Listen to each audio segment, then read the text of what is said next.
Good evening everybody, welcome back to my channel. आज का हमारा टॉपिक है एड्स। आज आप लोगों को एड्स के बारे में बताएंगे, जो कि इंपॉर्टेंट टॉपिक है। इससे काफ़ी क्वेश्चन पूछते हैं। तो देखिए, इसको स्टार्ट करते हैं। जो एड्स होती है, ये एक प्रकार से डिसीज होती है, रोग होता है। और ये किसके थ्रू आने वाली बीमारी है? ये थ्रू होती है, किसके थ्रू होती है? HIV वायरस के थ्रू आने वाली बीमारी होती है। और ये क्या करती है? ये मनुष्य की इम्यूनो सिस्टम को डैमेज कर देती है। अब बताते हैं आप लोगों को डिटेल में। एड्स की फुल फॉर्म क्या होती है? Acquired immuno deficiency syndrome. ये इंपॉर्टेंट है, ये बहुत पूछते हैं। एड्स की फुल फॉर्म क्या होती है? तो एक्वायर्ड इम्यूनो डिफिशियंसी सिंड्रोम होती है। इम्यूनो का मतलब होता है, यानी ये मनुष्य के जो इम्यूनो सिस्टम होता है, ये उसको डैमेज कर देती है। इम्यूनो सिस्टम को हिंदी में कहते हैं क्या? प्रतिरक्षा तंत्र को ये डिफेक्टेड कर देती है। तो देखिए, इसका फैक्टर बताते हैं, ये किसके थ्रू होती है? तो इसका फैक्टर है HIV वायरस।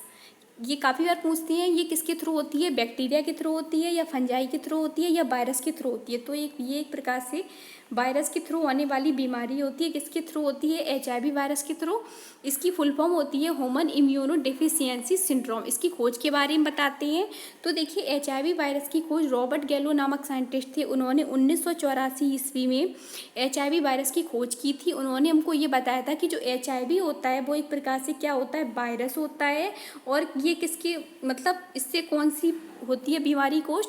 तो देखिए, कौन सी बीमारी होती है? एड्स होती है। ये बताया था रॉबर्ट गैलो नामक साइंटिस्ट ने सन 1984 में। अब देखिए, आगे बढ़ते हैं। जो HIV वायरस होता है, ये एक प्रकार से रेट्रो वायरस होता है। स्ट्रक्चर में बताएंगे आगे आप लोगों को। HIV वायरस एक प्रकार से रेट्रो वायरस होता है, यानी जिसमें RNA प्रेजेंट होता है, RNA पाया जाता है। RNA हमेशा सिंगल हेलिक्स के फॉर्म में ही होता है, इस तरीके का।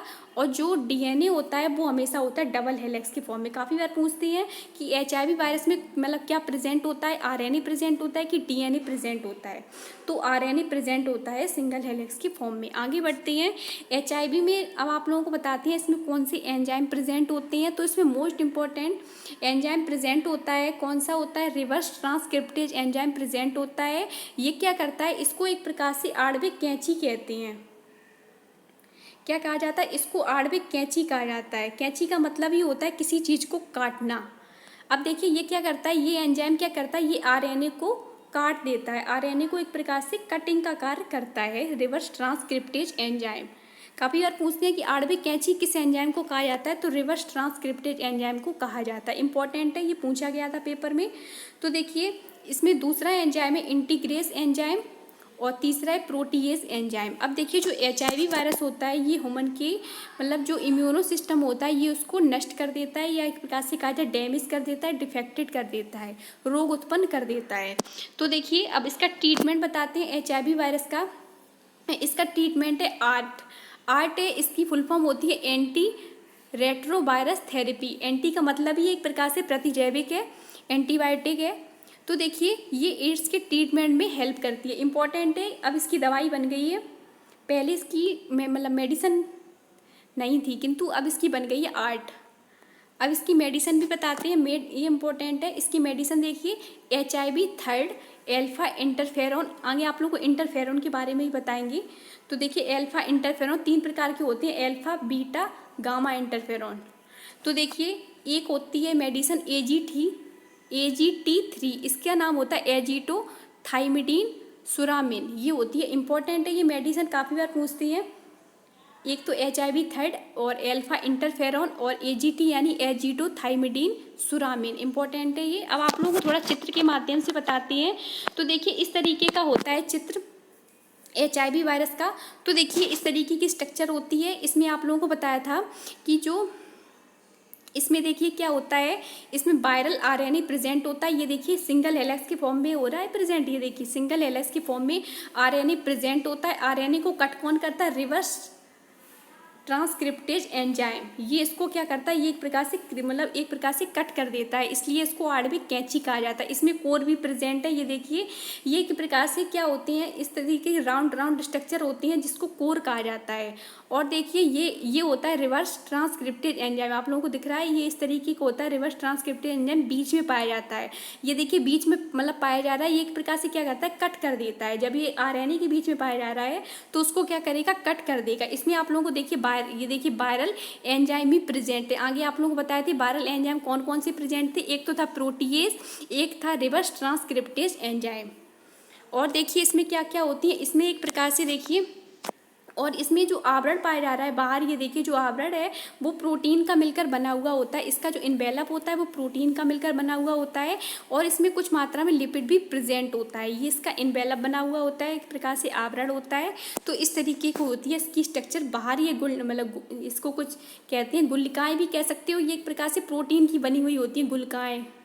गुल्लिकाएँ कुछ इस तरीके की स्ट्रक्चर होती है, गोल गोल गुल्लिकाएँ कहते हैं इसको। तो इस तरीके की होती है स्ट्रक्चर, इसको अच्छे से क्लियर करें, काफ़ी बार इसका फिगर भी पूछते हैं।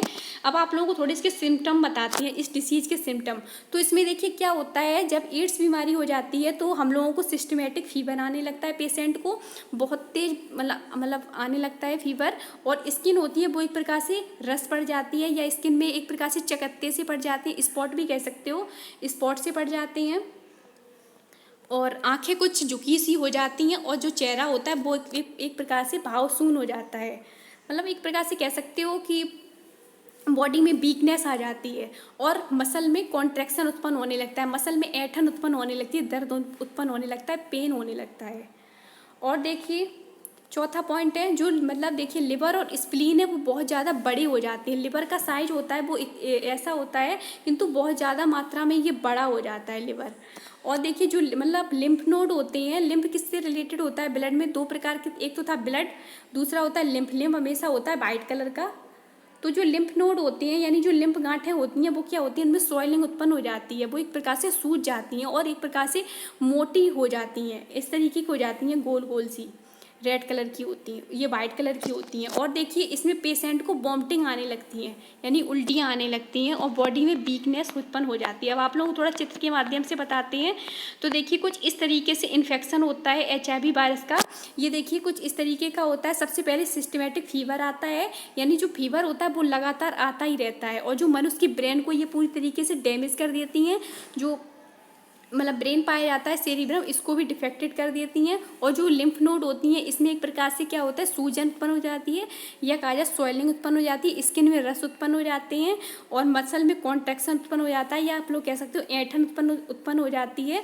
और जो लिम्फ और देखिए जो मतलब लिवर होते हैं, लिवर और स्प्लीन होती हैं वो इनलार्जमेंट, यानी इसका जो आकार होता है वो एक प्रकार से बढ़ जाता है।